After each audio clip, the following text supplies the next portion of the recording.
Здравствуйте, это радио Вашингтон, у микрофона Данила Гальперович. В ближайшие несколько минут мы с коллегами расскажем вам самые важные новости о войне в Украине и ее глобальном контексте. Это подкаст «Украина. Что происходит?» и вот его главные темы. В России обсуждают возможный захват украинского города Сумы. Комментарий Дмитрия Кузнеца из «Медузы». CNN сообщила о приказах российских командиров убивать украинцев, сдающихся в плен. США могут отказаться от заявлений о поддержке Украины. Санкции против теневого танкерного флота Москвы нарастают. Мы начинаем со сводки обстрелов, которые произошли за последние сутки и еще прибавили количество жертв российской агрессии в Украине. По материалам агентств рассказывает служба новостей радио Вашингтон. Российские военные в среду обстреляли с беспилотника Семеновскую общину Черниговской области. Погиб 28-летний гражданский, сообщил глава Черниговской областной военной администрации Вячеслав Чаус. Мужчина работал на ферме и попал в зону активности российского дрона. Россияне сбросили на хозяйство взрывчатку. В Харьковской области в результате российского авиаудара по Купинску узловому также погиб один гражданский. На момент записи этого подкаста также известно о 4 раненых. Удар наносился управляемыми авиабомбами. По состоянию на вечер среды по всей линии фронта произошло 65 боевых столкновений, сообщает Генеральный штаб Вооруженных сил Украины. Активнее всего российские войска атаковали на Покровском, Новопавловском и Лиманском направлениях. Украина, в свою очередь, атакует дронами Москву и регионы России. Мэр Москвы Сергей Собянин сообщил, что российские силы ПВО днем в среду отразили атаку 3 беспилотников, летевших на столицу России. На месте падения обломков работают специалисты экстренных служб, написал Собянин в телеграм-канале, не уточнив, есть ли повреждения или пострадавшие в результате атаки. Власти подмосковного Домодедово также заявляли, что в районе города работали системы противовоздушной обороны. Росавиация объявляла о введении временных ограничений на полеты в московских аэропортах Домодедово, Шереметьево и Жуковский. Запрет на прием и отправку рейсов действовал около часа. Также ограничивалась работа аэропортов Иваново, Владимира и Калуги, Ярославля и Костромы. Генеральный штаб Вооруженных сил Украины сообщил в среду, что в результате атаки 10 беспилотниками поражен Болховский завод полупроводниковых приборов в Орловской области России. Украинские военные отмечают, что это предприятие поставляет продукцию по меньшей мере 19 предприятиям военно-промышленного комплекса России, связанным с производством в частности ракет «Искандер» и «Кинжал». Несмотря на то, что завод находится под международными санкциями, ежегодно он производит почти 3 миллиона приборов, а работает на нем около 700 человек. Российские власти также подтверждают, что ВСУ в ночь на 21 мая нанесли массированный удар беспилотниками по Орловской области, в результате чего в Болхове повреждены несколько частных домов и здание завода полупроводниковых приборов. Это была сводка обстрелов. Продолжим последними новостями из Курской области, где местные чиновники обратились к Владимиру Путину с просьбой захватить украинский город Сумы, столицу Сумской области, которая даже не входит в число территорий Украины, объявленных Россией своими. Глава Глушковского района Курской области Павел Золотарев заявил на встрече с Путиным, приехавшим в Курск, что Сумы необходимо присоединить к российской территории. Цитирую Золотарева по РИА Новости: «Сумы должны быть наши». Как пишет агентство ТАСС, Золотарев заявил, что это якобы необходимо для безопасности приграничных районов Курской области. На это Путин отреагировал полушутя, ну а глава Курской области и бывший депутат Госдумы Александр Хенштейн тут же, что называется, подпел своему подчиненному, написав в своем телеграм-канале, что его дедушка родом из Сумской области, так что земля эта, цитирую Хенштейна, для меня совсем не чужая. Может ли Россия направить свое наступление на Сумы с целью захвата этого города? Об этом я поговорил с экспертом независимого издания «Медуза» Дмитрием Кузнецом. Российские войска находятся на территории Сумской области уже давно, по крайней мере, с февраля. Они туда зашли с целью перерезать дорогу, которая снабжала украинскую группировку в Судже и в окрестностях. Там был у границы создан российский плацдарм, и с этого плацдарма дронами атаковали дорогу. После того, как Суджа была отвоевана, украинские войска отошли как раз по этой дороге на территорию Сумской области, и российская армия продолжила наступление, в основном в связи с тем, что большая часть украинских войск, которые понесли большие потери под Суджей, большая часть этих войск была отправлена на отдых и до формирования. Поэтому российские войска продолжают наступление к селу Юнаковка. Был такой крупный хаб как раз на этой дороге Суджи-Сумы на территории Сумской области. И вот сейчас дошли до северной окраины этого села. В принципе, продвижение российских войск в Сумской области есть, но при этом надо понимать, что большая часть группировки, опять же, которая с российской стороны участвовала в сражении за Сумы, также отправлена на отдых до формирования и, скорее всего, появится на каком-то другом участке фронта после того, как этот отдых закончится. И, в принципе, этой группировки, даже если бы она полностью была задействована, недостаточно для того, чтобы продвинуться до самого города Сумы, но вполне достаточно для того, чтобы создать в некоторых местах так называемую санитарную зону, как это называет Путин. То есть, захватить какой-то кусок территории у границы для того, чтобы помешать ВСУ совершать набеги через границу. Но, опять же, создать по всей протяженности границы Курской и Сумской областей такую зону нельзя, сил для этого недостаточно. Для того, чтобы проводить операцию с целью захватить Сумы или там какую-то значительную часть территории области, нужно заново создавать группировку значительно большей численности, чем даже та, которая на пике участвовала в сражении вокруг Суджи. Дмитрий Кузнец также считает, что российские войска будут развивать наступление там, где они пытаются это делать сейчас. Главной целью летней кампании российского летнего наступления является агломерация Краматорска и Славянска на севере Донецкой области. Продолжение наступления в Сумской области имеет своей целью сковать часть войск украинских, которые были выведены из Суджи, с тем, чтобы командование ВСУ не могло их перебросить, например, в тот же самый Донбасс. В Запорожской области продолжается российское наступление, скажем так, локальное, в районе города Орехов, между Ореховым и городом Запорожье. Наступление это ведется ограниченными силами одной дивизии ВДВ. Что касается Херсонской области, мы пока видим, что остаются те же самые войска, которые там были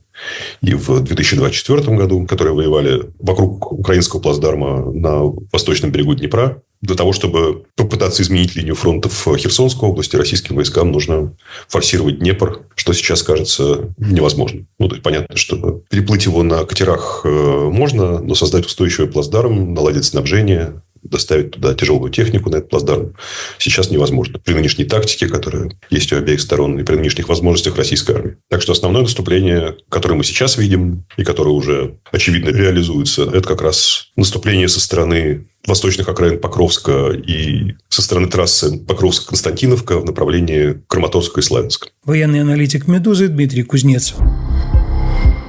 Тем временем международные медиа фиксируют, что российские военнослужащие превратили военные преступления в систему. Телекомпания CNN сообщила, что получила эксклюзивный материал, говорящий о том, что командиры армии России отдают подчиненным приказы расстреливать украинских военнослужащих, сдающихся в плен.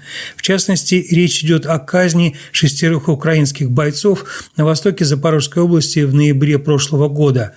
Ведущий следователь ООН и представитель западной разведки сообщили CNN, что радиопередачи и записи с дронов согласуются с другими случаями, когда российские войска предположительно казнили украинских военнослужащих, сдававшихся в плен. Морис Титбол-Бинс, специальный докладчик ООН по вопросам внесудебных казней, назвал такие инциденты серьезными нарушениями международного права, добавив, что, по его мнению, такое поведение может быть санкционировано только высшей властью России. Представитель западной разведки, который посмотрел аудиофайлы перехватов, доступных CNN, признал их аутентичными, достоверными и соответствующими ранее задокументированным жестоким казням.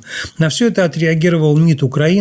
Его спикер Георгий Тихий призвал привлечь к полной международной ответственности всех виновных в этих преступлениях. Процитирую Георгия Тихого: «Российские казни украинских военнопленных, которые сдались, это больше, чем просто варварские военные преступления. Они приобрели системный характер, что указывает на политику, одобренную высшим руководством России». Конец цитаты. Тем временем на очередном заседании комитетов Конгресса США в среду госсекретарь Марко Рубио отказался согласиться с тем, что Владимир Путин является военным преступником. Когда в ходе слушаний в Комитете по иностранным делам Палаты представителей конгрессмен-демократ Билл Китинг спросил у госсекретаря, считает ли Рубио Россию агрессором в конфликте с Украиной, Рубио ответил, что некоторые из произошедших в Украине случаев можно охарактеризовать как военные преступления, но наша цель – положить конец войне и, цитирую, «мы не можем завершить войну, не поговорив с Путиным». А Китинг продолжал задавать ему прямой вопрос, может ли он назвать Путина военным преступником. В то же время издание «Политико» сообщает, что представители США в ходе обсуждения министрами финансов «Большой семерки» совместного заявления выступили против включения в документ пункта о дальнейшей поддержке Украины. Встреча министров финансов «Большой семерки» проходит в городе Банф в Канаде с 20 по 22 мая, но и там же, по сведениям «Политико», США выступили против того, чтобы называть полномасштабное вторжение России в Украину незаконным. Посмотрим, каково же будет заключительное коммюнике встречи министров финансов «Большой восьмерки» в Канаде. С другой стороны, Марко Рубио в последние 2 дня, выступая перед сенаторами и конгрессменами, говорил о том, что в запасе у Дональда Трампа есть санкции, которые могут быть применены к России. Евросоюз и Великобритания тем временем усиливают борьбу с российским теневым танкерным флотом, с помощью которого Москва поддерживает валютные поступления в свой бюджет для продолжения войны, но и поддерживает, в общем, приемлемое для нее состояние российской экономики. Об этом мы рассказывали вчера. Аналитический отдел «Радио Вашингтон» подготовил справку о том, что этот теневой флот России из себя представляет. После введения международных санкций на экспорт российской нефти в декабре 2022 года Россия начала использовать так называемый теневой флот для перевалки своих нефтепродуктов. Этот инструмент используется для того, чтобы продавать российскую нефть дороже $60 за баррель потолка цен, установленного государствами Большой семерки. Россия крайне зависит от продаж своей нефти. Черное золото обеспечивает примерно треть поступления в федеральный бюджет, то есть позволяет финансировать продолжение войны против Украины. По подсчетам агентства Bloomberg, если цены на российскую нефть будут опущены ниже $50 за баррель, Россия за 2 года полностью израсходует свои бюджетные резервы. Танкеры также становятся все более важными для российской нефтеторговли, поскольку строительство новых нефтепроводов остановлено. Спрос на дешевую нефть был и сохранился. Теневой флот доставляет российскую нефть большей частью в Индию, Китай, Турцию и ряд других государств. Для скрытия этих операций от санкционных органов используются простые, но эффективные способы. К примеру, вблизи порта получателя российскую нефть переваливают на другой танкер. Часто фальсифицируются документы на нефть. К примеру, указывается, что танкер перевозит саудовскую или катарскую нефть. Ныне под европейскими санкциями находятся 342 корабля теневого флота России. Под американскими они были введены администрацией Байдена 186. Помимо этого, под международные санкции попадают судовладельцы, страховые ремонтные компании, обслуживающие теневой флот, а также капитаны таких кораблей. Небольшую часть теневого флота составляют танкеры, которыми оперируют российские компании. Большинство кораблей, тут я опираюсь на документы ЕС, США и Великобритании, ходят под флагами таких государств, как Панама, Либерия и Греция, известных своими либеральными правилами регистрации и налогообложения.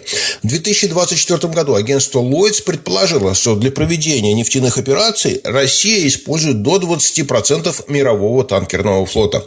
Международные регуляторы обращают внимание на то, что многие корабли теневого флота старые, не прошедшие необходимых инспекций, с плохо обученными экипажами.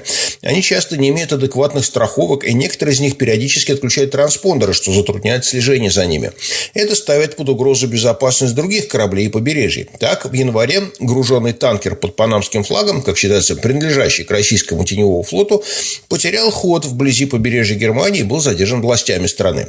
Важно помнить, что Россия далеко не первое государство, использующее теневой флот. На протяжении десятилетий, правда, в намного меньших масштабах, подобные флоты используются Северной Кореей и Ираном. Предыдущие попытки международного сообщества остановить незаконные морские перевозки серьезных результатов не дали. Справка о теневом танкерном флоте России.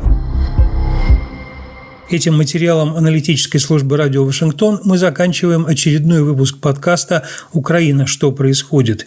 Если вы следите за событиями в Украине и за тем, как США и остальной мир реагируют на российскую войну против этой страны, подписывайтесь на наш канал и слушайте нас на платформе «Эхо». Спасибо за внимание и до встречи.